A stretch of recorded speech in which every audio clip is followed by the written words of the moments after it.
Perdón, ya empecé. Yo. Adelante. ¿Cómo saber si una variable está viva?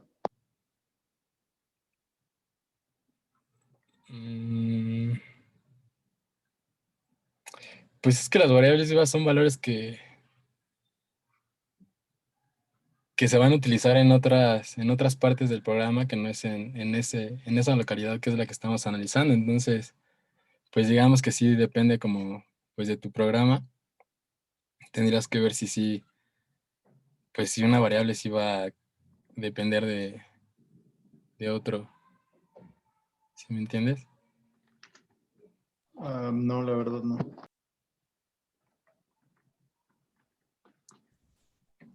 Es que no sé cómo explicarlo, profe. Yo A ver, soy del equipo, expuse la vez pasada. Creo que le puedo resolver su duda. Adelante, por favor, claro. Pues la variable viva es cuando, por ejemplo, la calculas y esa misma variable, o sea, ese valor, lo vuelves a ocupar en una comparación o en alguna otra función. Si el valor que tienes ya no lo vuelves a ocupar, pues entonces tu variable estaría muerta, por así decirlo. Sí, pero ¿cómo sabes que está viva, no? Esa era su pregunta. Pues sería lo mismo, ¿no? Cuando está viva, cuando la estás ocupando, cuando tiene un uso esa variable, cuando la vas a ocupar en alguna instrucción, en alguna sentencia, ahí es cuando está viva. Sí. ¿Sí, compañero? ¿Está de acuerdo? Sí, profe. Gracias. ¿A qué va? La siguiente pregunta.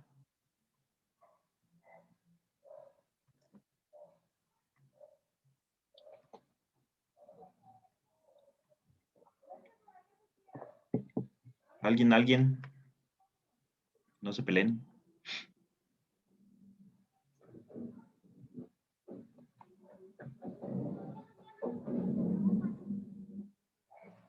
¿Nadie? Pueden preguntar del ejercicio, por ejemplo, que está ahí en su... ¿no? De los ejercicios que presentó. A lo mejor que les explicara mejor un paso, tal vez que haya quedado ahí un poco al aire.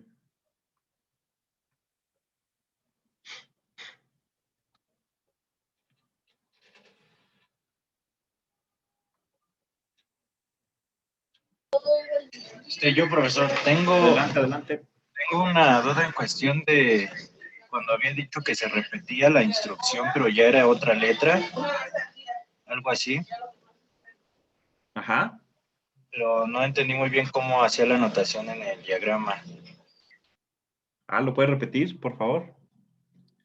¿Cómo? Perdón, que una letra... Ya ves que tienes dos instrucciones iguales. ¿Cómo era que procedía a hacerlo en el diagrama? Porque pones la letra de la instrucción, ¿no? Que corresponde. Por ejemplo, B igual a menos D y tienes abajo D igual a menos D. Ajá.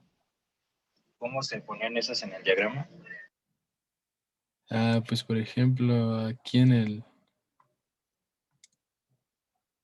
Pues tú dices de pasar este paso al que sigue, ¿no? A poner ya el nodo B. Sí.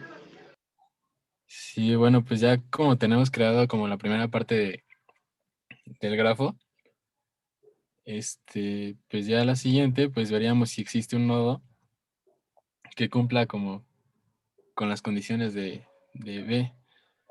Y como no tenemos ninguno que tenga la letra B, pues lo creamos, ¿no? Y en medio se pone el operando pues sí, que va a formar a B. Y como ya tenemos A, pues ya solamente se une en el grafo.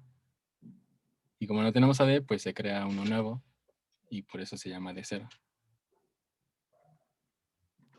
Ok.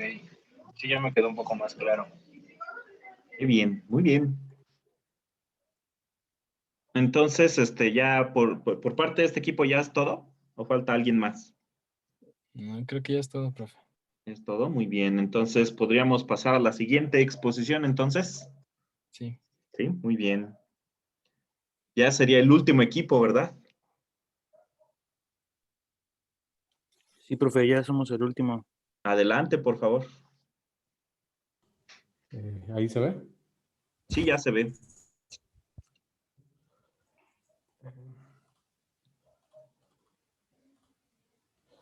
bueno, nos toca el tema de generación de código.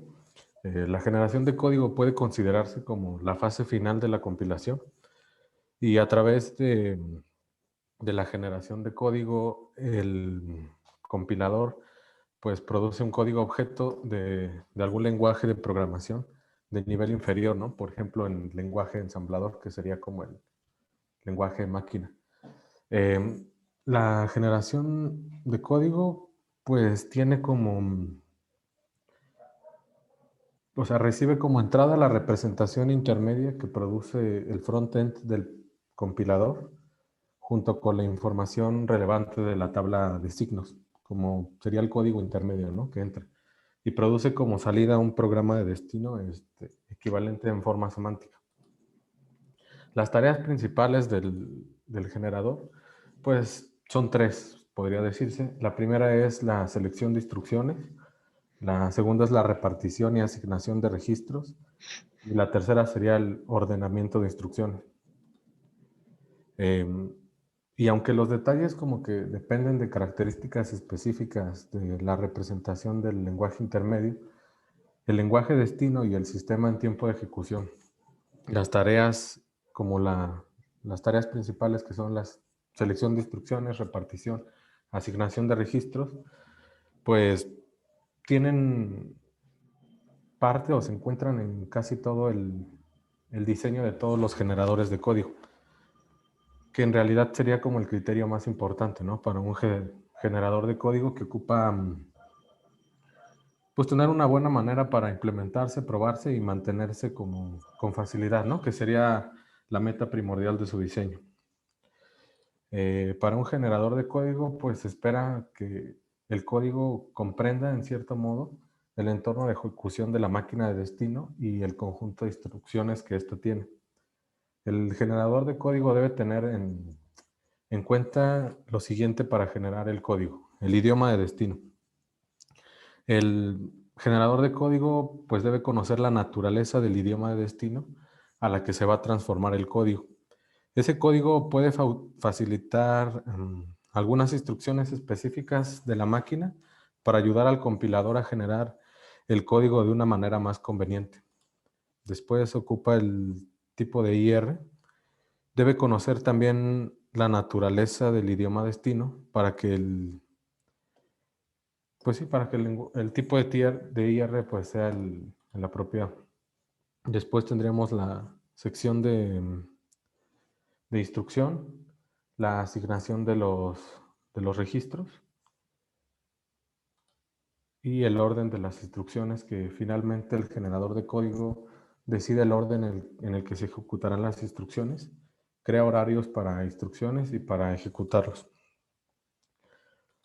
La entrada del generador de código es la representación intermedia del programa fuente producido por la interfaz del usuario, junto con la información de la tabla de símbolos, que se usa para determinar todas las direcciones en tiempo de ejecución y los objetos de datos de la representación del código intermedio.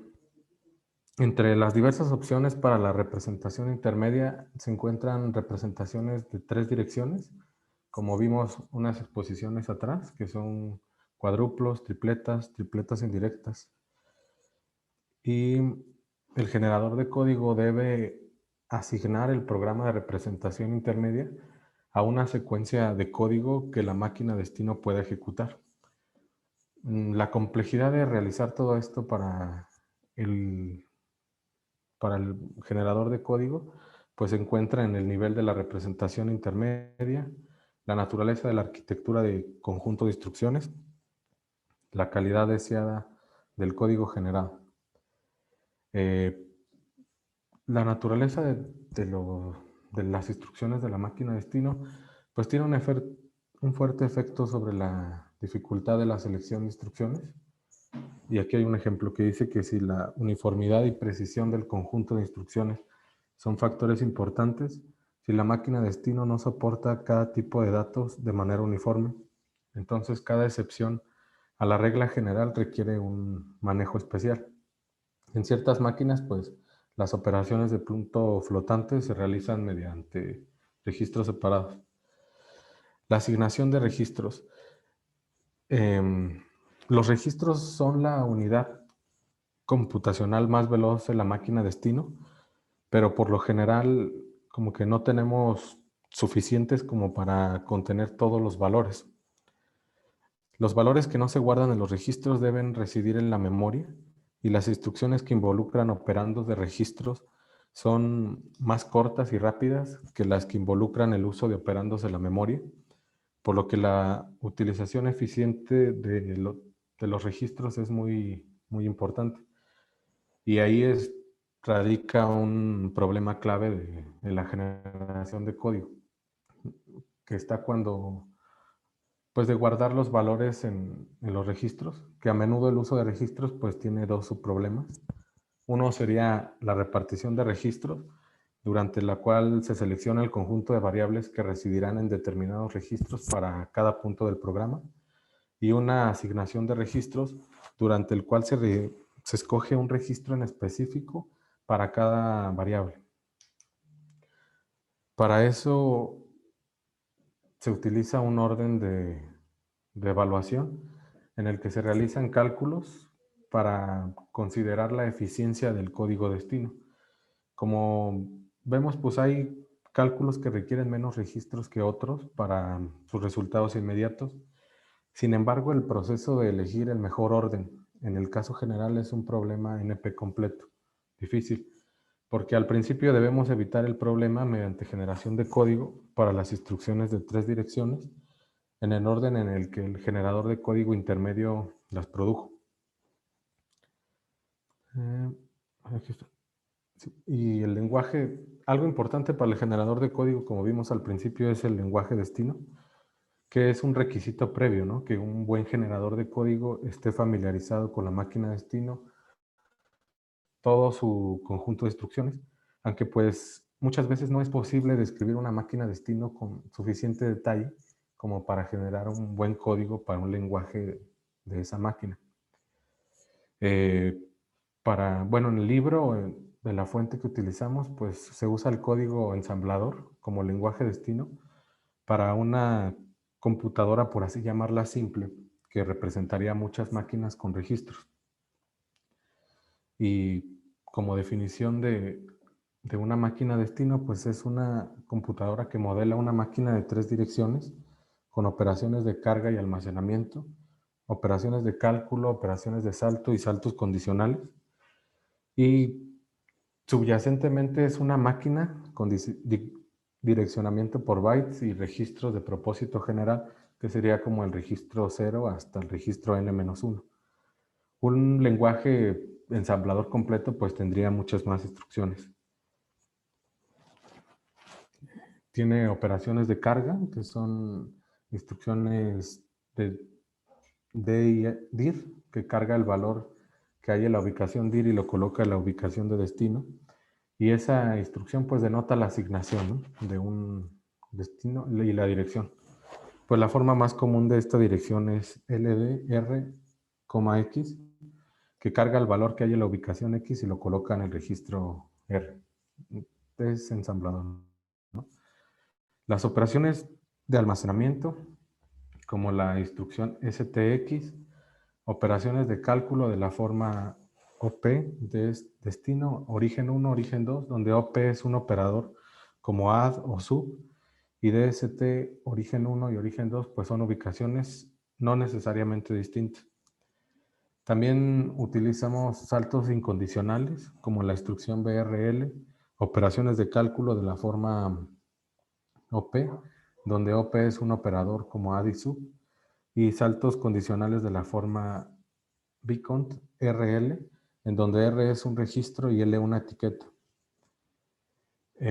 Una ubicación de memoria puede ser un entero indexado por un registro. Por ejemplo, LDR1 100 R2, pues tiene el efecto de establecer en R1 el contenido 100 más el contenido de R2. O sea, es decir, que carga el valor en R1, el valor que hay en la ubicación de memoria que se obtiene al sumar 100 al contenido del registro al registro 2. También permitimos 2 modos de direccionamiento indirecto, que significa que la ubicación de memoria que se encuentra en la ubicación representada por el contenido del registro R. Indica una ubicación de memoria que se encuentra en la ubicación que se obtiene al sumar 100 al contenido R. Y aquí habría un ejemplo que lo va a dar mi compañero. Hola, ¿qué tal? Buenas noches, compañeros, profe. Bueno, tal como lo habíamos visto a lo largo del semestre, después del analizador léxico, sintáctico y semántico, se va a generar un código en lenguaje máquina para que el compilador lo interprete y tengamos nuestro resultado final. Entonces, vamos a ver un pequeño ejemplo y cómo podría quedar. Hay que también notar que lo que siempre buscamos en esta parte de la generación de código, y como previamente lo habíamos visto, se trata de optimizar. Entonces, vamos a ver un ejemplo. Tenemos 3 direcciones, X, Y, Z, y vamos a ver cómo se va generando en el lenguaje máquina, el lenguaje ensamblador. En este primer caso, ¿qué es lo que vamos a hacer? Una instrucción de carga. Vamos a cargar R1 y este R1 le vamos a asignar el valor de Y. Bien, el siguiente valor va a ser R2 y le vamos a asignar Z. Entonces, ahora que nos resta hacer la operación. Vamos a hacer la operación con sub, que es una instrucción de cálculo. Vamos a restar R1 con R2 y lo vamos a almacenar en R1. Ahora nos falta asignárselo al valor de X, que va a ser con la operación ST. Le vamos a asignar que X va a ser el valor de R1 que previamente habíamos calculado. Entonces, tal vez podamos hacer un poco mejor esto. De hecho, una de las metas que buscamos de un buen algoritmo de generación de código. Si quieres, hazle un poquito atrás, compañero. Ahí donde estábamos. Ok. De hecho, una de las metas de este tema o de un buen algoritmo de generación es evitar el uso de esas instrucciones, siempre que sea posible. Por ejemplo, Y y Z pueden calcularse en un mismo registro, no en este que calculamos, primero cargamos y después asignamos, para evitar el paso con LD. De igual forma, podemos evitar almacenar X si su valor se utiliza dentro del conjunto de registros y no se necesita posteriormente.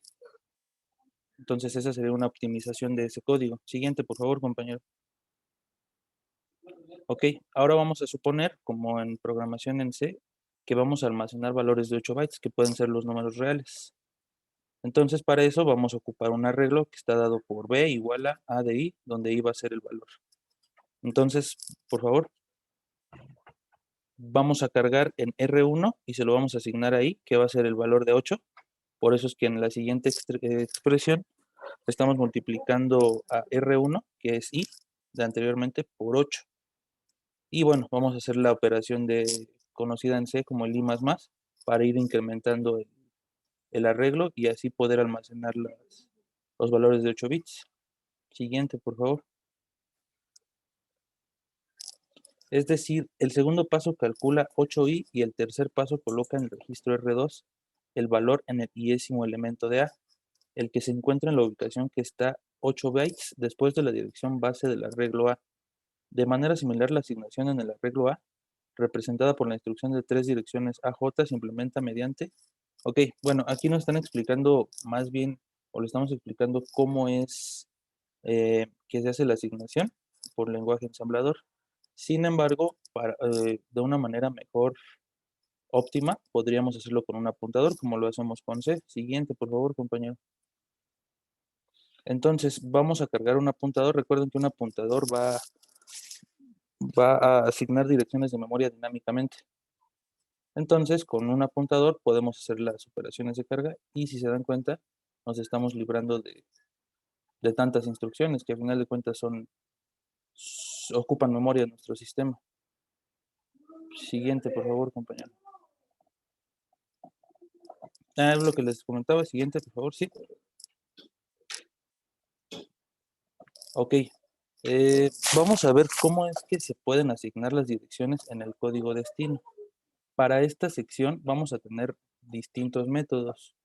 Uno es un área de código determinada en forma estática.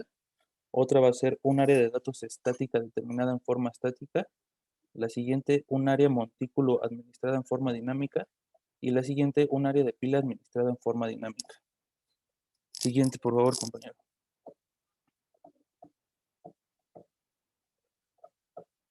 Si quieres, les explico cada uno de los métodos. La anterior, por favor. La anterior, por favor. Exacto, gracias. La primera, que es un área de código determinada en forma estática, va a contener el código destino ejecutable. El tamaño de código destino se va a determinar en tiempo de ejecución, una de las características de que sea en forma estática. La siguiente va a ser un área de datos estática determinada en forma estática, para contener constantes globales y demás datos que genera el compilador. El tamaño de las constantes globales y de los datos del compilador también podría determinarse en tiempo de compilación. De igual forma porque es estática. El área montículo, que recuerdo exposiciones anteriores, vimos un poco lo del montículo en forma dinámica. Esta va a ser para contener objetos de datos que se asignan y se liberan durante la ejecución del programa. El tamaño del montículo no puede determinarse en tiempo de compilación. Un área de pila administrada en forma dinámica, para contener los registros de activación a medida que se crean y se destruyen, durante las llamadas a sus procedimientos y sus retornos. Al igual que el montículo, el tamaño de la pila no puede determinarse en tiempo de compilación. Ok, igual de las exposiciones anteriores vimos lo que era la asignación estática y dinámica. Vemos que la estática siempre va a ser fija, nunca va a cambiar. Ahorita vamos a ver un ejemplo y la dinámica puede ir variando. Ok, entonces supongamos que tenemos el siguiente código de 3 direcciones. Va a ser el código, vamos a hacer una acción, vamos a llamar a P, una acción, etc. Entonces, siguiente, por favor, vamos a ver ahí una imagen. Ok, esta imagen nos muestra el programa destino para un código de 3 direcciones. Si pues, la instrucción acción se usa para representar la secuencia de instrucciones que va a realizar la máquina. Suponemos que cada instrucción action requiere 20 bytes. Además, suponemos que los registros de activación de estos procedimientos se asignan de manera estática en las ubicaciones 300 y 364 respectivamente. Es decir, en la 120, en la primera tenemos 100, que es acción, que es lo que vamos a realizar una acción máquina, y en la 120 le estamos asignando la dirección de retorno 140 en la ubicación 364. Aquí vamos a llamar a P, vamos a hacer otra acción. Entonces, si se dan cuenta, es una acción estática. ¿Por qué? Porque si se definió en 120, vamos a ocupar la misma en la instrucción 220.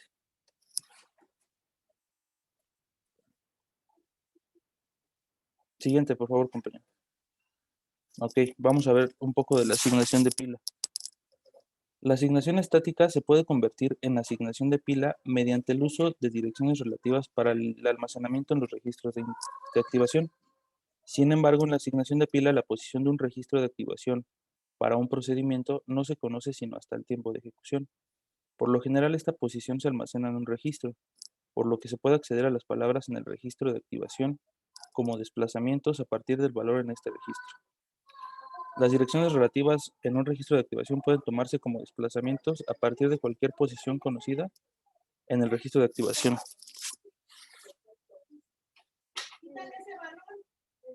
Vamos a ver un ejemplo. Ok. Por conveniencia, vamos a utilizar desplazamientos positivos, manteniendo en un registro SP un apuntador al inicio del registro de activación. El procedimiento que llama incrementa SP y transfiere el control de procedimiento al que llamó. Una vez que el control regresa al emisor, decrementamos SP, con lo cual se designa el registro de activación del procedimiento al que se llamó. El código para el primer procedimiento inicializa la pila, estableciendo SP al inicio del área en la pila en memoria. Siguiente, por favor.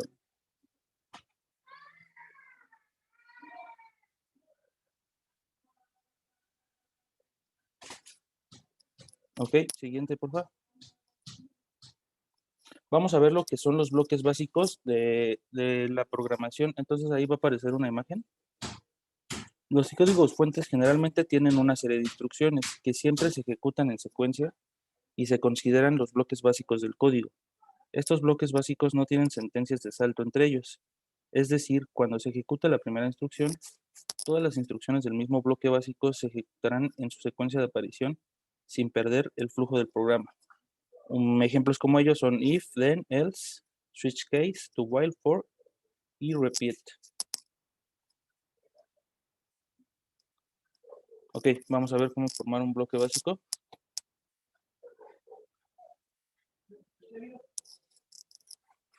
Se va a utilizar el siguiente algoritmo para encontrar los bloques básicos en un programa.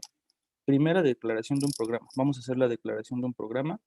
Las declaraciones que son objetivos de cualquier rama pueden ser condicional o incondicional. Las declaraciones que siguen a cualquier declaración de rama. Las declaraciones de encabezado y las declaraciones que la siguen forman un bloque básico. Entonces vamos a ver un pequeño ejemplo, cómo es que se van haciendo los bloques. Si se dan cuenta, en la primera imagen tenemos el código fuente y en la siguiente tenemos los bloques básicos. Entonces se está seccionando todo este código en bloques para que sea interpretado con mayor facilidad.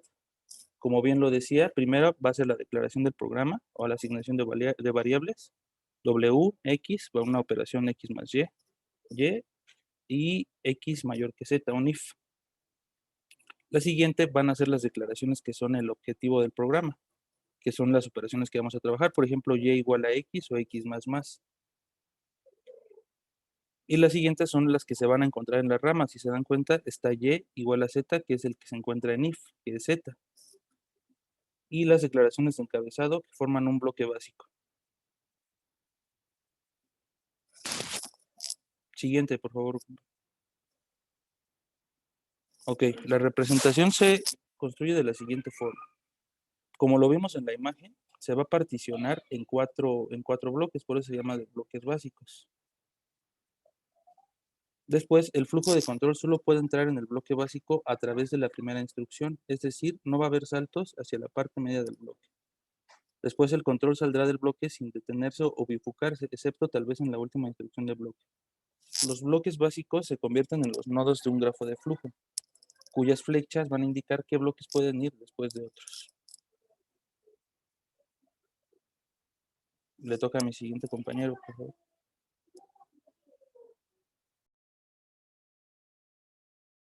Buenas noches, compañeros. Bueno, ahora hablaré del efecto de las interrupciones. Normalmente tenemos como esta idea de que al momento de ejecutar un bloque básico, pues lo ideal sea que se ejecute hasta el final, ¿no? Pero normalmente a veces no pasa, a veces pueden ocurrir determinadas interrupciones. Por ejemplo, en la presentación, bueno, aquí dice que puede ser, por ejemplo, en la expresión x igual a y sobre z. Esperemos que funcione bien, pero ¿qué tal si z es 0, no? Entonces el programa pues tendría que abortar, ¿no? Ahora, una parte importante es que debemos saber construir los bloques básicos para optimizar este código. ¿Por qué? Porque si sabemos que no se puede ejecutar de una forma ideal, al menos esta distribución de bloques nos puede ayudar a saber, no sé, cómo aislar los problemas, ¿no? Pero aún así, aunque lo podamos optimizar, no estamos libres de evitar estos fallos. Siguiente, por favor.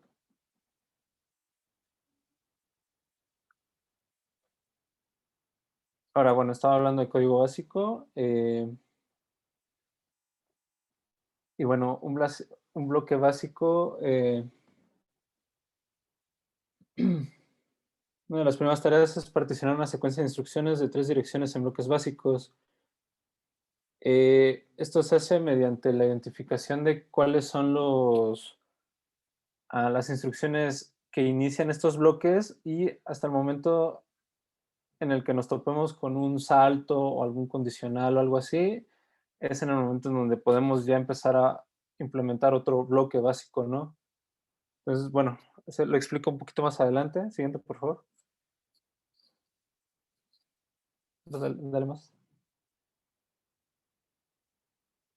O sea, por ejemplo, el algoritmo es particionar las instrucciones. Tenemos la entrada, que hay una secuencia de instrucciones de 3 direcciones.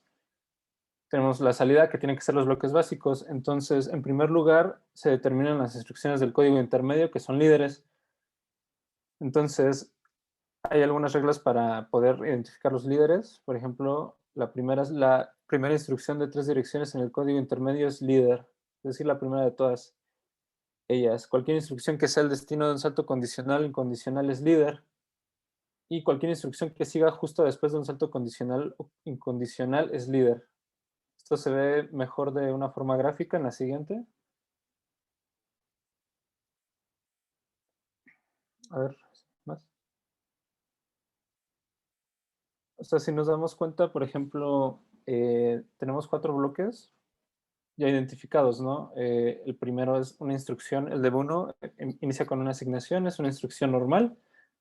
Se empiezan a hacer determinadas asignaciones como la de x, que es igual a x más y y todo eso, hasta que se encuentra con un condicional que es el if cuando x es mayor que z, ¿no? Entonces sabemos que el if en el grafo pues es una bifurcación de instrucciones, ¿no?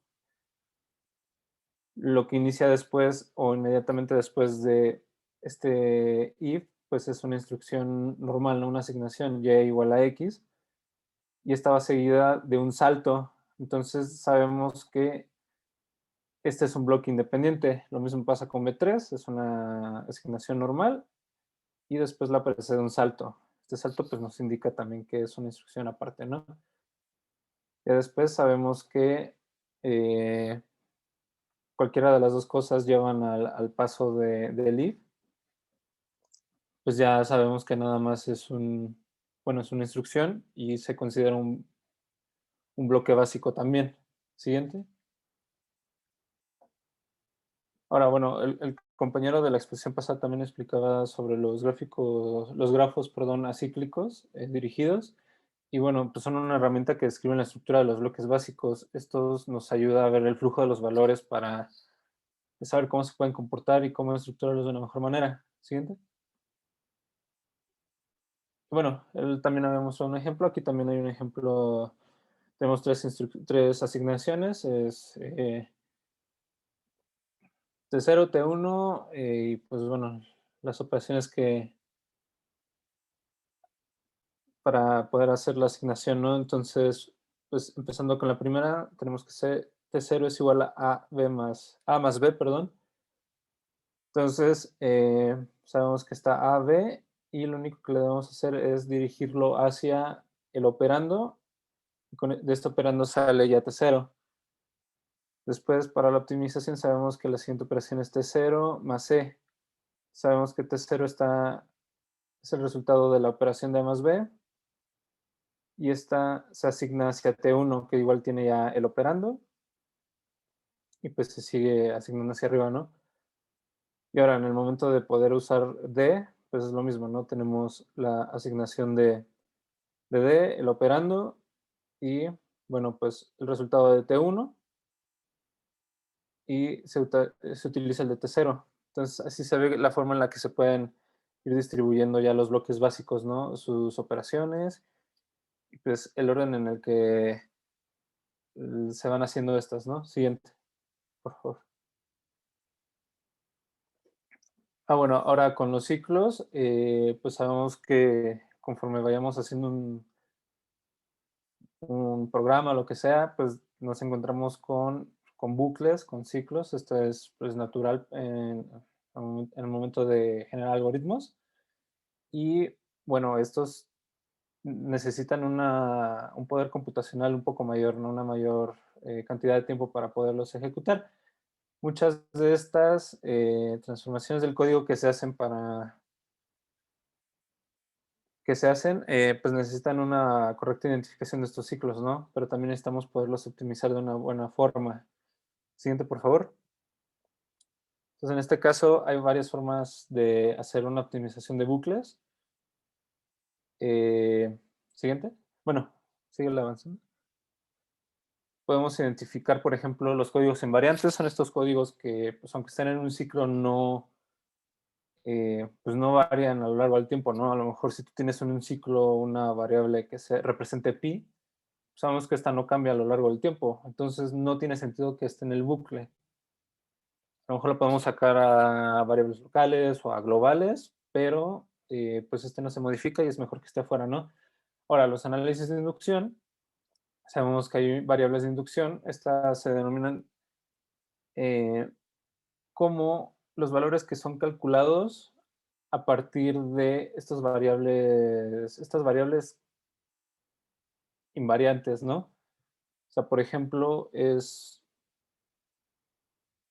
un código, bueno, una variable que puede ser calculado tal vez a través de este pi, que es invariante, y a lo mejor se calcula por un perímetro, algo así, que ese sí puede ser variante, ¿no? Y esta variable que salga es de inducción. Ahora, la reducción de fuerza, pues es la forma en cómo optimizamos el código, ¿no? Por ejemplo, la multiplicación de x por 2 es costosa a comparación de, pues, hacer una operación de bits y producen el mismo resultado, ¿no? Siguiente.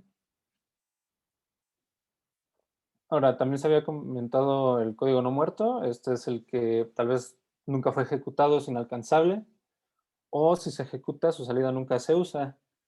Entonces, este no juega ningún papel en la operación del programa en general, por lo tanto, pues sí, lo podemos eliminar, ¿no? Siguiente.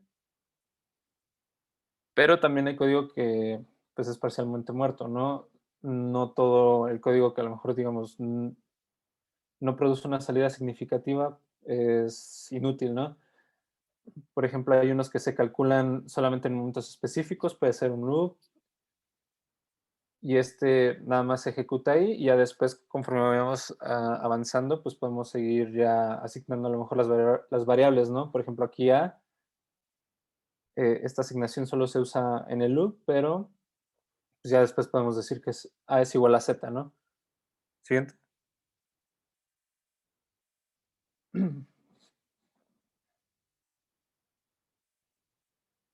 Ahora,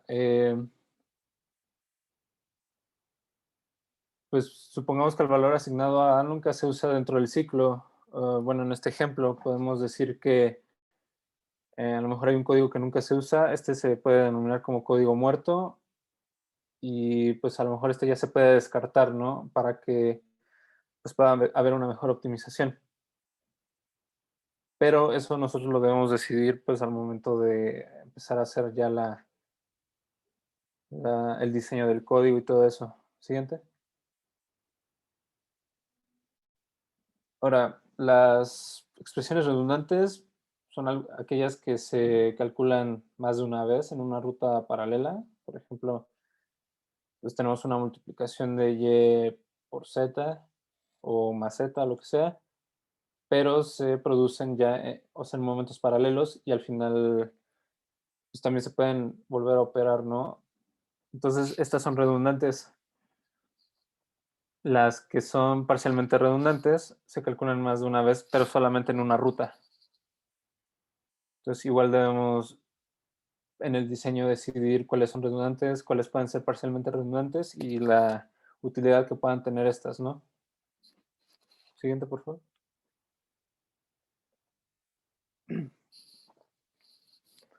Ahora, los bloques básicos se componen de una secuencia de instrucciones de 3 direcciones. El generador de código toma esta secuencia de instrucciones como entrada. Ahora, si el valor del nombre se encuentra en una unidad de memoria, un registro o en caché o en memoria, normalmente se prefiere el valor del caché a la memoria principal. Bueno, esto es por la función que tiene la memoria de caché. Normalmente, pues la caché tiene el fin de optimizar o mejorar la velocidad ya en los procesos, ¿no? Entonces siempre se va a preferir esta sobre una memoria principal. Siguiente, por favor. Ahora, el generador de código usa una función getRed para determinar el estado de los registros posibles y su ubicación de los valores de los nombres. Ahora, funciona de la siguiente forma. Si tenemos una variable y ya está registrado en el registro X, pues se usa ese registro. Si no, y vemos que el R está disponible, también lo usamos. Siguiente. Pero en caso de que no haya, a lo mejor, disponible en R, pues elige un registro que requiere un número mínimo de instrucciones de carga y almacenamiento. Le voy a seguir optimizando. Por ejemplo, para la instrucción X, Y operador Z, el generador de código, por ejemplo, pues puede intentar usar la ubicación de L, ¿no?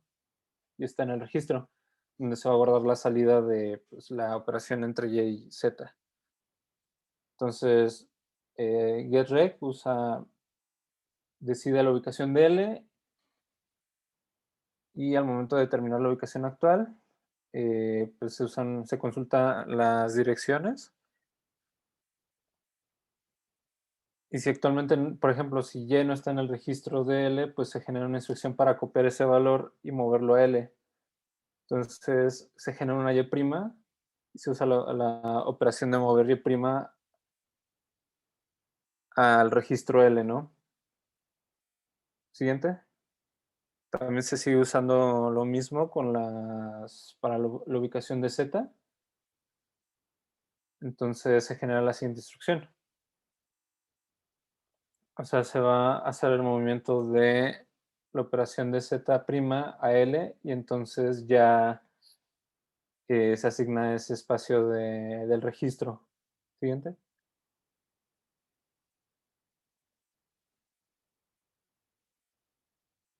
Ahora, ese valor que está en L ya se pretende asignar a X, ¿no? Entonces, si L es un registro, se actualiza el descriptor para indicar que contiene el valor de X. Y ya sabemos que lo que se asignó a X, pues es lo que ya se tenía de la operación de Y entre Z. Y como ya Y y Z ya no tienen más uso, pues ya las podemos devolver al sistema. Siguiente. Ahora, otras construcciones de código como bucles y declaraciones condicionales se transforman en lenguaje ensamblador en forma de ensamblaje general. Y eso sería todo.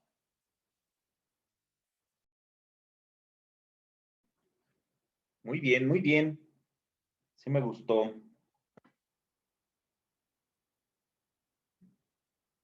¿Habría alguna duda por parte de los compañeros?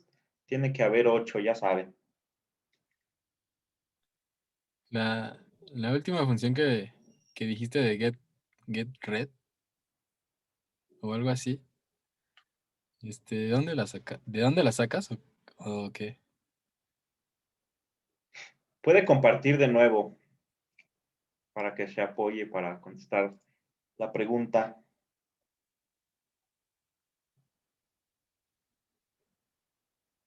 O sea, ¿de dónde sale esa función? ¿Es como de un lenguaje o del ensamblador o cómo? Compañero, ¿ya se fue a dormir? No, aquí estaba activando el audio, perdón. Sí, sí. Ok. Rec es una función del generador de código.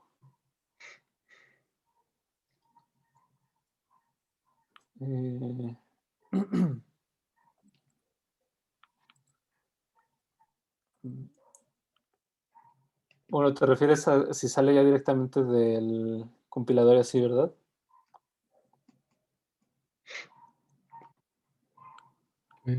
Pues en dónde está escrita pues sí, ¿de dónde digamos, la llamas?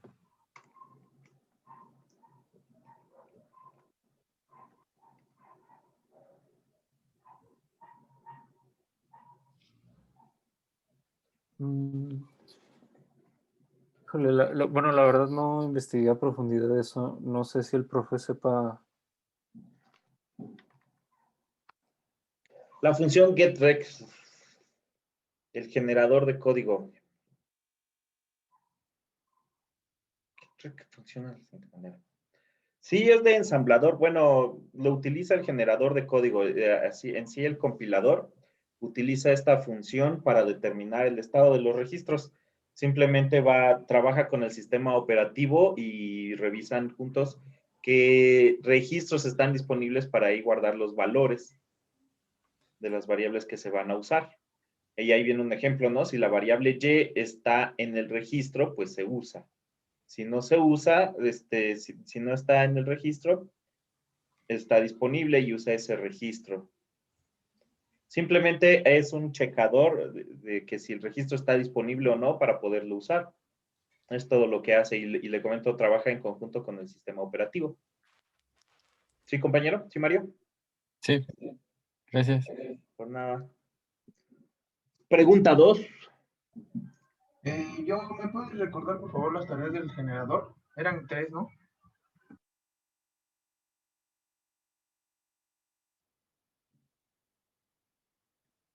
Adelante, compañeros, las tareas del generador de código. Las quiero apuntar porque muy seguramente vendrá en el examen, dice. Lo dijeron al principio. Ok, gracias. Sí, las tres principales son la selección de instrucciones, la repartición y asignación de registros y el ordenamiento de instrucciones. Muy bien. Espera otra vez, por favor. ¿Selección qué? Es selección de instrucciones, repartición y asignación de registros y ordenamiento de instrucciones. Ok, gracias. Perfecto.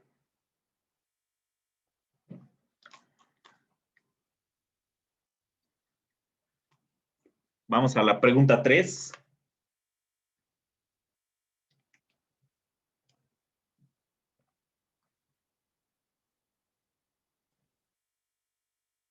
No hay pregunta 3. Y ahora sí va a haber examen, ¿no? Como que huele a examencito. ¿O no? Bueno, ya sé que mencionaron esto varias veces del código muerto, pero de verdad, bueno, ¿no hay alguna manera de que se vuelva a reutilizar o simplemente ya se elimina? ¿No queda como algún tipo de residuo o algo que se pueda ocupar después? Bueno, pues es lo que decía del código. Bueno, tal vez podría ser el código que es parcialmente muerto, ¿no? Pues el muerto es ya uno que de plano no se llega a él, tal vez por o nunca fue ejecutado, ¿no?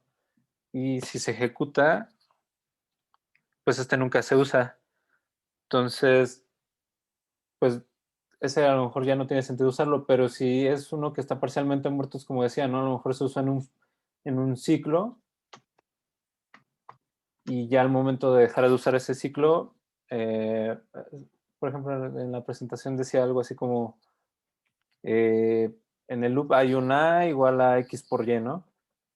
Entonces la asignación es hacia A y ese código, bueno, esa asignación A siempre se usa en el loop, pero ya en el momento en el que tú a lo mejor sales del ciclo, ya la nueva asignación es de A igual a Z. Entonces ya X y Y o toda esa asignación pues ya no tiene sentido, ya está muerto en ese momento. Se usó en el loop, pero ya después ya no tiene sentido. En cambio el muerto pues es uno que a lo mejor jamás se llegó a él. No sé, me imagino que puede ser a lo mejor de estos ciclos while, ¿no? En donde a lo mejor nunca llega la condición y pues jamás se va a usar, pero ya está. A lo mejor eso ya tiene que ver con los temas de diseño del código para que digas, pues mejor lo uso de otra forma y ya no usar ese ciclo. Y creo que es más que nada como que el generador de código lo que hace es como que optimiza el código que ya viene desde el código intermedio, o sea, ya en realidad el error ya viene desde que se programó y lo que hace el generador de código es ver qué código está muerto para eliminarlo porque no tiene ningún sentido que le asigne ningún registro, solo ocuparía espacio.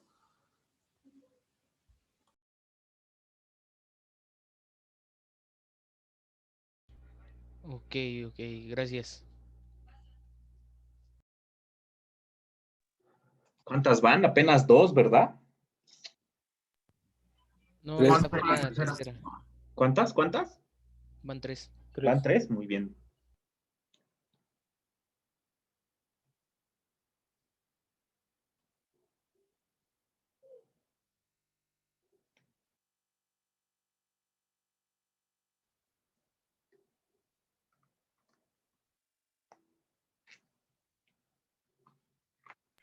Yo tengo una duda. ¿Cómo sabemos que un grafo es acíclico?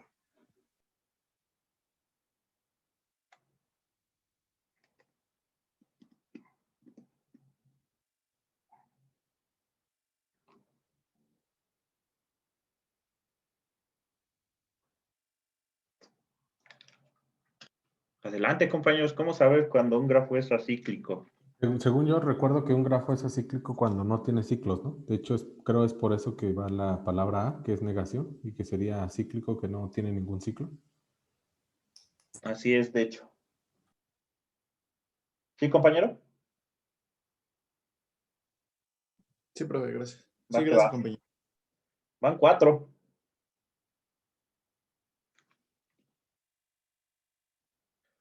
Ahí en el chat, la quinta pregunta. ¿Cómo se asignan los bloques básicos?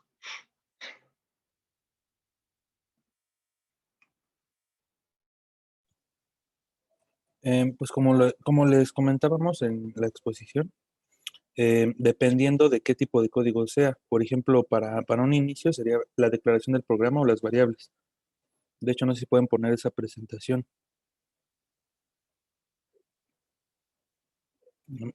La siguiente.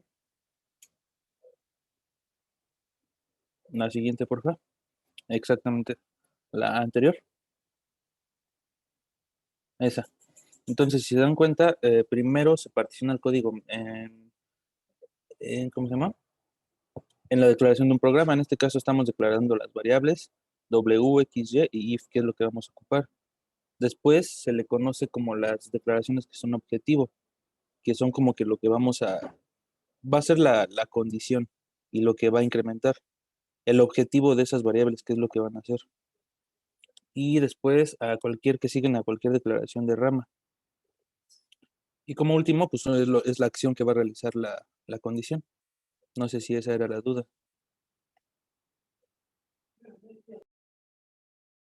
¿Sí, compañero? ¿Ángel? Sí, dice que sí. Ah, pues ustedes también leen el chat, ¿verdad? Bien, ya nada más faltan 3.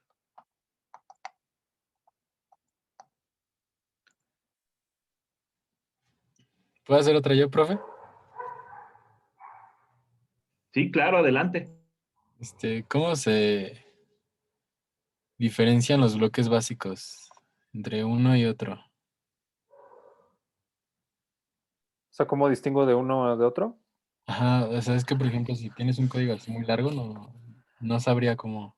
Bueno, pues una de las partes del algoritmo que mostramos es que, bueno, por ejemplo, inicia el código y entonces la primera instrucción es como una instrucción líder, ¿no? Ah, si quieres déjale en ese sí. Entonces, por ejemplo, W a la 0 es como la instrucción líder y entonces tú sigues como jalando las instrucciones en el bloque hasta que encuentres a lo mejor un condicional. Entonces, en este caso pues, fue el if y este es el fin del primer bloque. Después sigues, después de eso, el algoritmo dice que la siguiente instrucción que le siga también es líder, ¿no? Entonces sigues y igual a X, pero la siguiente es un X más, es un salto. Entonces esto ya finaliza el segundo bloque. Y así, lo único que tienes que hacer es seguir como esta lógica, encuentras instrucciones comunes hasta que llegues a un condicional o algún salto. No sé si eso... Sí, sí me quedó claro. Gracias. De nada. Oye, compañero, hablaron sobre código muerto, ¿verdad? Sí. ¿Hay alguna forma de eliminarlo o es necesario que esté? Es que ya es como que desde que uno, no sé, a veces pasa, ¿no? Que el compilador te dice tal variable nunca se utiliza o tal cosa nunca se usa, ¿no? Y creo que ese es el código muerto. O sea, en realidad lo único que hace el generador de código es ir pues ahorrando espacio en en los registros para que pues no se guarden porque no tiene ninguna utilidad para el programa, ¿no? Solo el código que es como semi-muerto, el que se usa una vez pero ya nunca más se vuelve a usar o algo así. Ah, pero entonces no se elimina. Lo elimina o sea, sí, el generador de código no lo utiliza, pues no lo guarda en ningún registro. Pero aún así se puede eliminar, bueno, como prever si hacemos un buen diseño de algoritmos y, bueno, en general de programación. O sea, Vale. es mucho antes de que se compila, pues, cuando se puede eliminar en realidad. Vale, muchas gracias.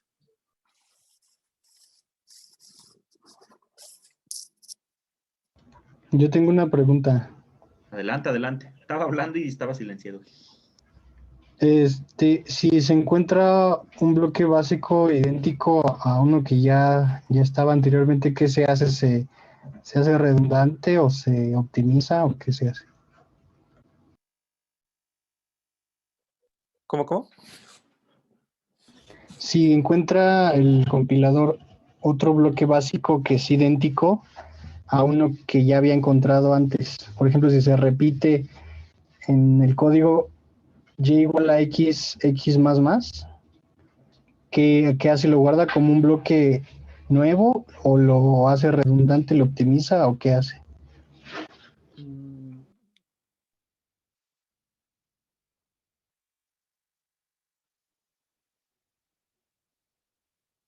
Bueno, es que sí, bueno, creo que así yo lo entiendo. Si como la parte final de la exposición fue como cuando asignamos los registros, pues hay cosas que se usan y se asignan a un registro específico, ¿no?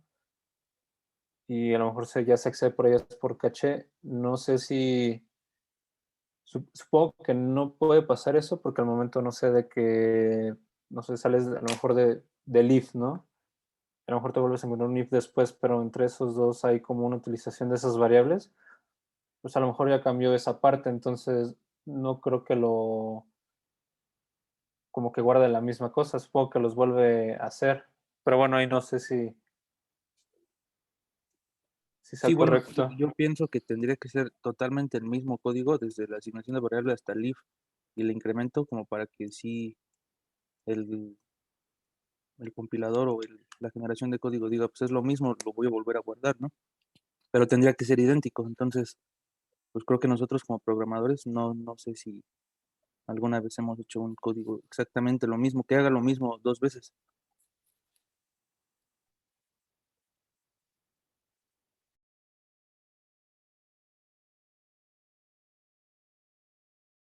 No sé si más o menos vaya por ahí.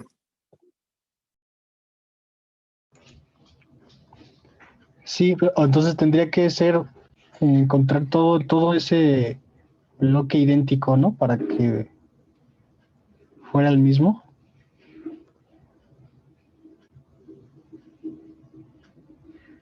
O sea, los 4 bloques. Sí, exactamente, considero yo, no sé si el profe me puede desmentir, pero tendría que ser el mismo como para que sí. Híjole. Pero como que usted ya está hablando de la optimización de código, ¿no? Bueno, sí, en parte eso sería lo más óptimo, ¿no? Lo que yo le digo, sí. Sí, claro. Viéndolo de esa manera, sí ya lo haría el optimizador de código esta parte, identificar este código que sea exactamente igual y ocupar un simple bloque básico. Tiene usted toda la razón. Ok, gracias. ¿Cuántas van? 2 apenas, ¿no? No, creo que sí, ya juntamos las 8, ¿no? Ya son las 8. Llegan hasta 9. Muy bien. ¿Hay algún equipo que falte por exponer a alguien? ¿Algún compañero que aún necesite exponer?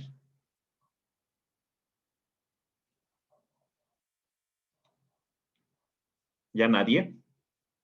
Perfecto, muy bien. Entonces, ¿tienen alguna duda de la serie, del proyecto? Ya para finalizar esto.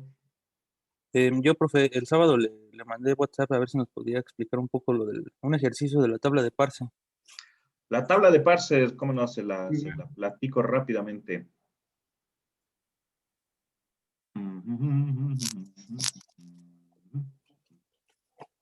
Profe, no sé si pueda dejarnos el proyecto, pues que se nos junta todo el proyecto, la serie y el examen.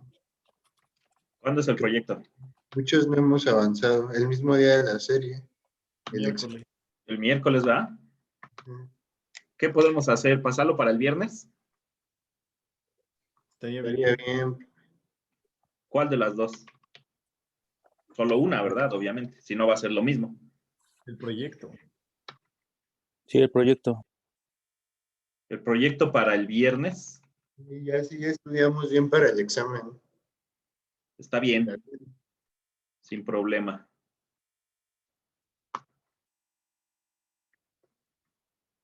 Lo pasamos para el viernes. El examen. ¿Yo qué dije? No, sí, está bien, no, os pregunto. ¿Y el proyecto? Ah, ¿el proyecto qué? El proyecto para el viernes, ¿no? ¿Dijeron? Sí. Sí, Y el examen para el miércoles, ese sí, ahí queda, ¿no? ok. ¿Verdad? Muy bien. ¿Lo del proyecto a qué hora sería? ¿A la misma hora de clase o tendría otro horario especial? Sí, a la ¿Vieron? misma hora de clase tendría que ser. Vale. Sí. Está bien, ¿no? ¿O quieren en la mañana? Podría ser en la mañana. No, está bien esa hora. Sí, bueno. Sí, está bien. Muchas gracias. Entonces les comparto. ¿Cómo hacer la tabla?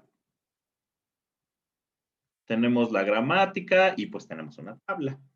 Supongamos entonces que en las columnas van a ir los elementos que entran a la pila. ¿Cuáles serían los elementos que entran a la pila de esa gramática? Serían E, sería paréntesis que abre, y aquí sería I. Me sobraron todas estas columnas. En los renglones irían los elementos no terminales que se encuentran del lado izquierdo. S, E y T. Entonces, S con E, ¿existe alguna relación? Sí, ¿verdad? Aquí tenemos en la regla 1 que S deriva en E. Entonces, si recuerdan aquella exposición, lo que se hace es reemplazar E en la pila y avanzar en la cadena. ¿Se acuerdan? No, no es cierto. Y retén en la cadena, porque no se hace ninguna sustitución. Ese compare... ¿Mande? Eso es con una tabla que nos expuso, ¿no? Donde Así viene es. Ahí se encuentra en las presentaciones. Si llegaran a encontrar S con paréntesis que abre, pues hay un error. Si llegaran a encontrar S con I, también habría un error. Ah, mendigo Word. Habría un error. E con E, ¿existe alguna regla que me relacione E con E? Ah, me falta T. Ah, no, sí puse T.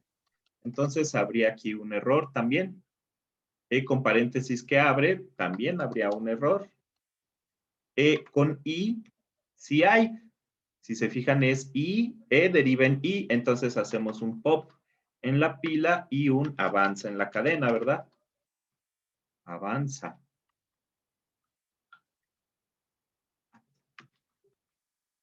Y por último, T con E. Si existe una T con E, hacemos un reemplaza E menos T.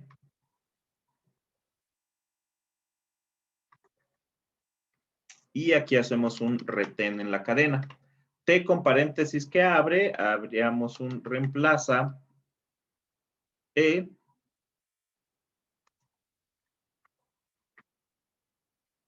¿Ah? Y además hacemos un... ¿O qué la canción?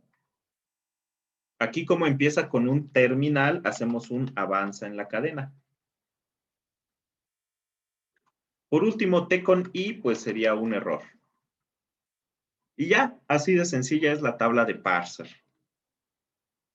Les repito, en las columnas son los elementos que entran a la pila. Básicamente son los primeros que se encuentran del lado derecho de las reglas de producción.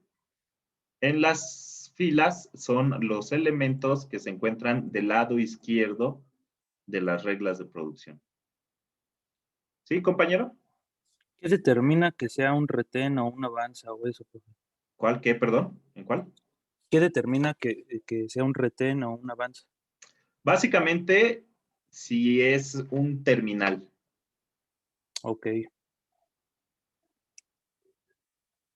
Si aquí estamos sustituyendo algo que es un no terminal en la cadena, en el análisis, se hace un retén. Ok. Aquí, por ejemplo, está avanzando el paréntesis que abre. Aquí está avanzando la I. ¿Sí? Sí. Cualquier otro caso sería un error. Ahí mandarían un mensaje de error. Ok. Sí, profe. Perfecto, muy bien. ¿Alguna otra duda?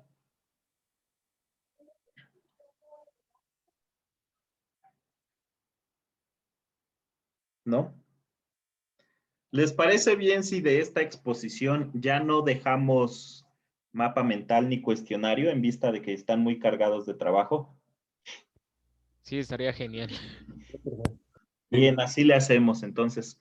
Si ya no tienen dudas, pues aprovechen este tiempo para seguir avanzando en todo lo que tienen pendiente. Tengo una duda en... Adelante. Sí, ¿cuál? ¿Quiere compartir? Bueno, es que no tengo... Bueno, es que le quería preguntar como en general. Ajá. Sí. Déjele comparto Sí. la serie. Sí.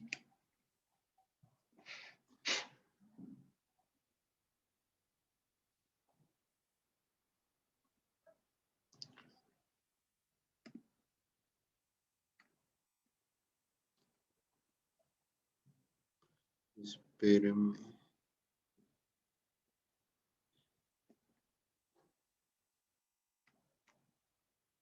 Es sobre la factorización y sobre la...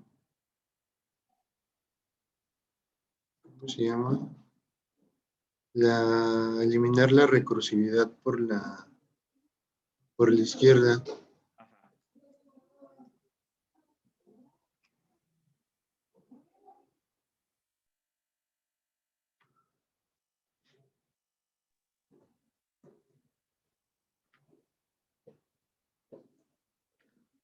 A ver, profe, ahora sí voy a compartir. Sí.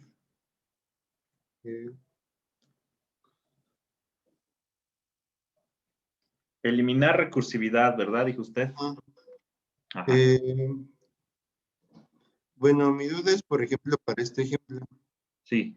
Ya sé cuál es su duda. Le hace falta una S entre el 0 y el 1. No es cierto, Algo ¿verdad? así, o sea, no sé cuál tomar, o sea, cuál es alfa, por ejemplo. Sí, claro. No, pero no es entre el 0 y el 1. Déjeme ver.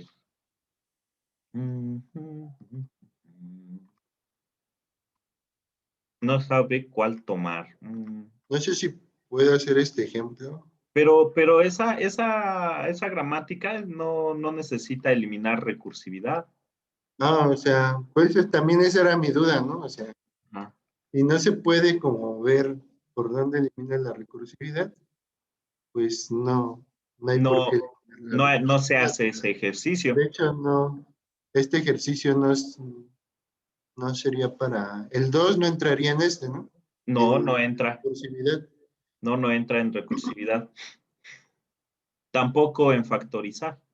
Ajá. Pero en cambio, el que sigue, sí. Sí, y por Porque ejemplo... empieza con S. Ajá. Cuando nos queda, hacemos una factorización y sigue siendo recursiva, la volvemos Otra a vez. hacer sobre esa. Sí. Así hasta que nos Hasta que pueden deje de salir serlo. S3', algo así. Así Es que así lo tenga estuve 8 haciendo en primas. algunas. Ajá, sí, está muy bien hecho. De hecho, con esta creo que lo hice con esta, porque lo hice para esta y para esta. Pero ¿qué cree que ahí no le hace falta eliminar recursividad en la 4? ¿Cuál está? No. No, porque la recursividad solo es cuando el símbolo que se encuentra del lado izquierdo aparece al inicio del lado derecho. Ahí es cuando son recursivas. ¿Mande? ¿Puedo volver a repetir eso? Sí, cómo no. La recursividad solo se da cuando el símbolo del lado izquierdo aparece al inicio del lado derecho. Ok. O sea, si al inicio de ahí donde está mi compañero señalándose fuera S y al final también fuera S.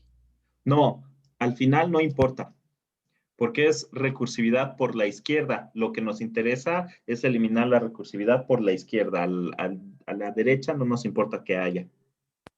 Ya. Gracias. Ok, entonces ya esta por esta S, pues ya no. Ya no, esa no necesita. Tampoco necesita factorizar porque pues realmente sí son muy diferentes. Uno empieza con A y otro empieza con B. Y por ejemplo, en la primera, se tendría que, por ejemplo, factorizar cada una de estas. Estas sí se tendrían que factorizar, ¿no? Sí, claro, cada una. Sería cada una tomando en cuenta esta, ¿no? Así es, tomando en cuenta la última. Es correcto. Ok. Bueno, esas eran también como mis dudas, profe. Muy bien, perfecto. ¿Ya quedaron? Ya la va a poder acabar ahorita. Sí, bueno, más o menos. Pon tú. Gracias, profe. No por nada. ¿Alguien más? Sí, profe, yo tengo otra. Sí. Es respecto al proyecto. Ajá. Le voy a compartir, por favor. Adelante. Bueno, es proyecto y también involucra la serie. Ok. No, ¿ahí sí me está viendo? Sí. Ok, ahí tengo mi tabla del analizador LR. Sí. Aquí está el diagrama de estados. Sí. Ya la confirmé, bueno, se supone que está bien. Ajá. Entonces, estoy intentando, pues para antes de programarlo, validar una cadena. Ajá. Por ejemplo, I más I. Sí. Entonces, según lo que yo había visto en los videos de la clase, Ajá. debemos iniciar con el símbolo de la pila, ¿no? Ajá. Y el estado inicial, que es 0. Sí. Entonces, se supone del estado 0 con E hacia dónde vas. Entonces, Del aquí pones Ajá, sí. estado 0, estado 1. Ajá. Y después, ahora sí ya leemos con I. Del estado 0 con I, se supone que vamos al estado 3. Ajá.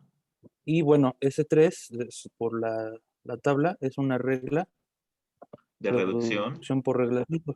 Sí. Entonces, ahí se supone, mi duda es que si yo la quito, tendría que quitar todo esto y sustituirlo por el símbolo inicial. Así es. Quedaría así. Entonces, de ahí, ¿cómo sigo avanzando? Esa es mi Pero a duda. ver, regresa como estaba. ¿Allí? Ah, ok. Ajá. Es que se queda ahí en un estado, ¿sí? Del estado de reducción por la regla 3. Ah, que es T deriva en I. Es Sí. Perdón, la regla 5. A ver, regresamos a donde estaba. T. Entonces, se supone se tiene Es que borrar esto, que... ¿no? Sí, pero esa E...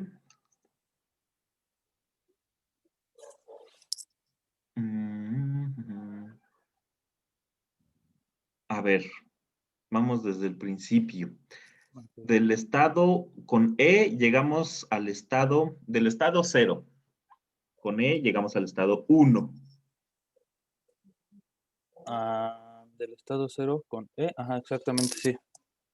Póngalo, del estado E llegamos al estado 1. Con E. Después leemos I, me imagino. Leemos I de la cadena. Pero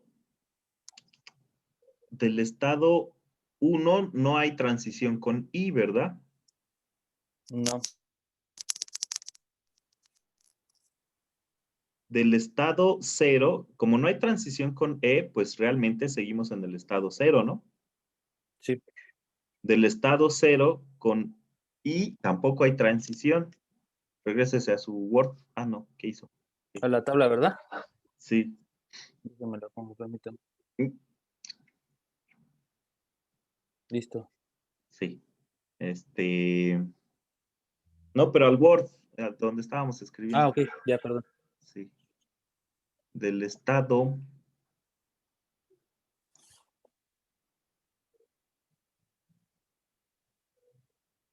Tenemos que ir leyendo. Pero es que primero debe haber una transformación de E a T. ¿Está bien su máquina? ¿Seguro? Pues según yo ya. De hecho, aquí tengo todo el procedimiento.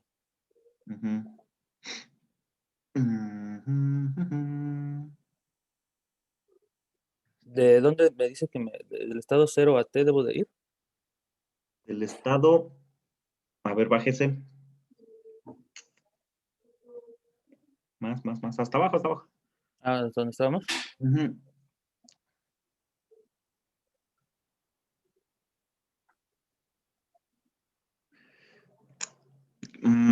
Creo que el error está en meter luego la E. A ver, entonces partimos del estado 0 y lo primero que tenemos es una I. Borre usted la E, ajá, ponga una I y ¿a dónde llegamos? En su estado, al estado 3. Al estado 3. Ahora sí, este es de reducción por la regla, ahí está, ahora sí ya quedó. Este es de reducción por la regla, ¿qué? 3, ¿verdad? ¿Qué hay del lado derecho de esa regla de reducción? Está, ¿qué hay? La T. Entonces, el I y el estado 3 se reduce con T. Entonces, regresemos. Así es. Ahí está. I y E3 se reducen y escribimos T. Ahora sí, del estado 0 con T llegamos al estado 2. Al estado 2. ¿Sí? Póngale ahí estado 2. Ahora estamos en el estado 2 y ¿qué símbolo sigue en la cadena? El de más. El de más. Que debería de ir del estado 2 con más, ¿no? Ajá. Y en su... No está. No está en su DC. El estado 2 no es de reducción. Pero así no estaba en el video, o sí, pero bueno, lo vi en el video otra vez de la clase. Ajá, ¿qué hay de diferente? Porque, bueno, a ver si regresamos tantito al, bueno. ¿Al Word? Bueno, a ver si al Word del compañero. O sea, porque según yo era como, bueno, lo que me acuerdo era de estado 0 con I. Ajá. Vamos al estado 3, ¿no? Al estado 3, sí. Eso y ya aquí lo teníamos. y ese es de reducción. Sí. Y entonces se de reduce con reducción T. regresamos a estado 0 y vamos Ajá. con T. Sí, así lo teníamos. Que ese es de igual de reducción. Bueno, Ajá. según aquí, ¿no? Sí, del estado 0 con T llegamos al estado 2, ¿no? Y ahí escribimos E2. Ajá. Que el estado 2 sí es un estado de reducción. Ah, sí. Ah, pues ahí entonces hay que reducir. Reducción por regla 2. Ah, muy bien. Entonces se reduce. Todos vamos bien. Ajá. Regresemos ahí, entonces E2. Bueno, escriba E2 para que... Vamos ahora a reducir T y E2 por E, ¿verdad? Ajá. Por E. Ahora sí. Del estado 0 con E llegamos al estado 1. Y ahora sí, el siguiente símbolo en la cadena es... El I. No. El I ya fin de lo cadena. leímos, ya lo reducimos. Sí, es Sería el fin el de más. cadena. Ahora No. seguiría el más. Ujú. Ahí ponga más. Más. Entonces, del estado 1 con más, llegamos al... Estado 6. Al estado 6. ¿Es de reducción el estado 6? No. No, entonces tenemos que leer otro símbolo de la cadena, que sería la I, ¿no? Del estado 6 con I, ¿a dónde llegamos? Al estado 3. Al estado 3, póngale ahí, estado 3, eso. Y este sí es de reducción, se reduce con T, si mal no recuerdo, entonces borramos I, estado 3 y ponemos T. Ay, perdón. Ahora sí, del estado 6 con T, llegamos al estado 9, ahí póngale E9. Y entonces E9 es de reducción, que se reduce. A ver, vaya a su tabla. Estado 9, reducción por la regla, ¿cuál? No me acuerdo qué dice E ahí. más T.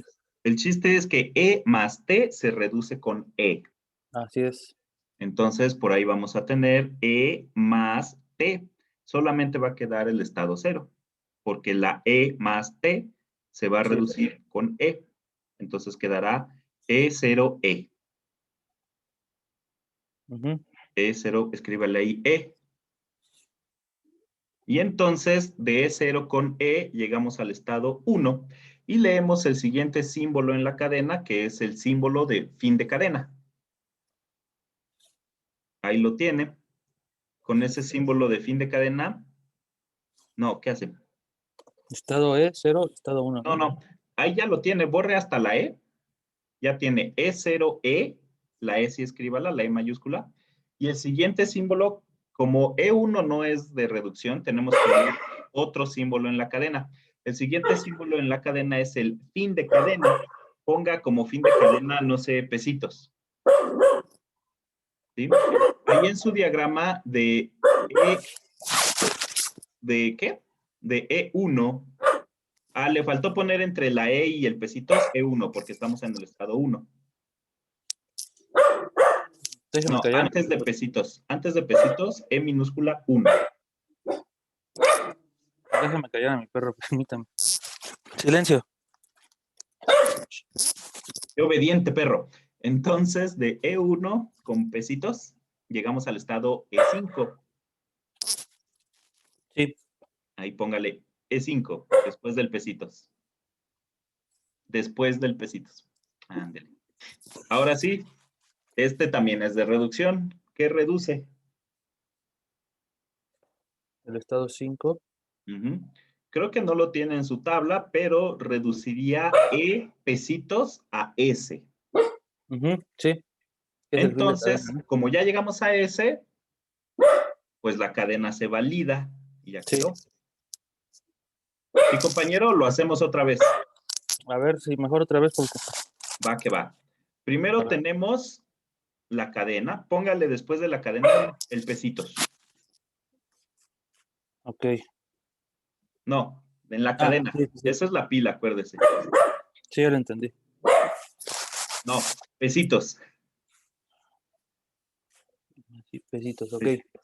Ahora escriba el fin de pila del otro lado. Por ahí está bien. Fin de pila. Entonces, empezamos partiendo de E0. Entonces ponemos E0 en la pila. Ok. Estamos en el estado 0. No es de reducción ni nada. Es E minúscula. Póngale E minúscula para no confundirnos. No, antes. Ándele ahí. Ahora sí, como estamos en el estado 0, pues tenemos que leer algo, ¿no? Leemos el primer símbolo de la cadena, que sería I, ¿verdad? Ajá. I. De E0 con I, ¿a dónde llegamos? A E3. A E3. ¿E3 es de reducción? Sí. Sí. ¿Qué reduce? Por regla 5T derivan I. T. Muy bien. Entonces, en lugar de la I y el estado que sigue, vamos a poner T. Lo voy a copiar, lo voy a poner abajo. Me parece muy bien. En lugar de la I y el estado 0. No, el 3. En lugar de la I y del estado que está a la derecha, ándele ahí.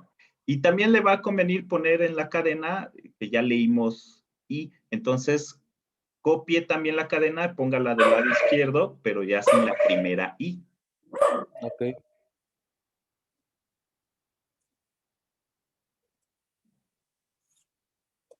Así mero, muy bien. Entonces, estamos en el estado 0 y tenemos una T por delante. Del estado 0 con T, ¿a dónde llegamos? Al estado 2. Al estado 2. Muy bien. ¿Es de reducción? Sí, me parece que sí. No, no es de reducción. El estado 2, sí, por regla 2. Perdón, tiene usted razón. Entonces, ¿qué hay que poner? E a E. Ajá. Póngalo abajo para que ya no lo pierda. De hecho, hubiera copiado toda la línea, ¿no? Ok, sí, para poner... Para poner la cadena, sí. Pesitos.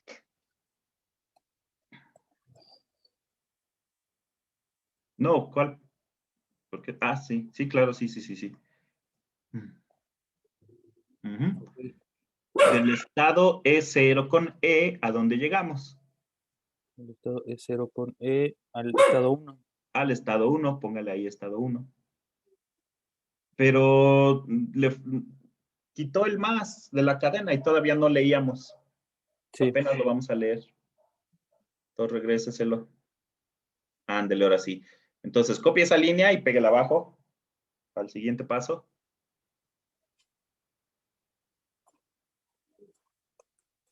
Ajá. Ahora sí vamos a leer el más porque E1 no es de reducción. Entonces, leemos el más, lo pasamos ahí. Dentro de estado 1, ¿no? Ahí exactamente más. Y quitamos el más de la cadena. Entonces, del estado E1 con más, llegamos al estado 6. Ajá. Muy bien. ¿Es de reducción? En estado 6, no. No. Entonces tenemos que leer el otro símbolo de la cadena. Toda la línea. Ah, bueno, sí, sí tienes razón. Hasta el pesitos. Ujú. Ahí vamos a leer I con el estado 6. Exacto. Del estado 6 con I, ¿a dónde llegamos? Estado 6 con I al estado 3. Ponga E3. Ahora sí es de reducción. ¿Qué reducimos? E más T. Pues, eso mero. No. No, bueno, I estado 3 se reduce en T, nada más, ¿no? Sí, sí, sí. ¿Verdad? Entonces lo pongo abajo. Sí, sí.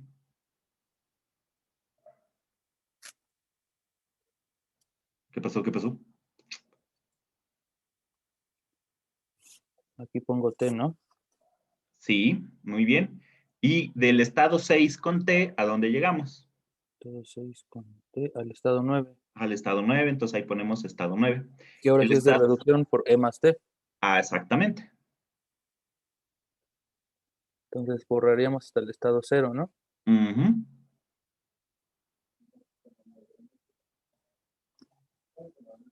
Me voy a volver a copiar. Sí.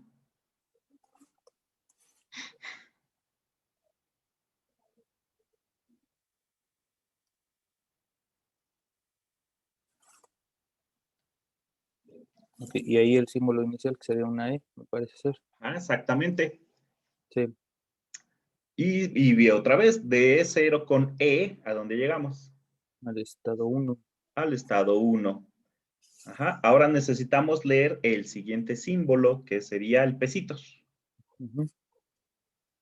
Que es fin de cadena, ya no tendremos que ponerlo, ¿sí? Sí, pues vamos a acabarlo. Ok. Y ya ponga el pesitos. Entonces, del estado 1 con fin de cadena, ¿a dónde llegamos? Al estado 5. Al estado 5, que es de reducción, ¿verdad? Así es. Reduce E y fin de cadena a S y listo, ya quedó. Ok. ¿Sí? Sí. Perfecto. Sí, ya nada más volverlo a estudiar bien y ya lo voy a encontrar. Muy bien. Okay. Vale, profe, muchas gracias. No por nada. ¿A usted? ¿Alguien más?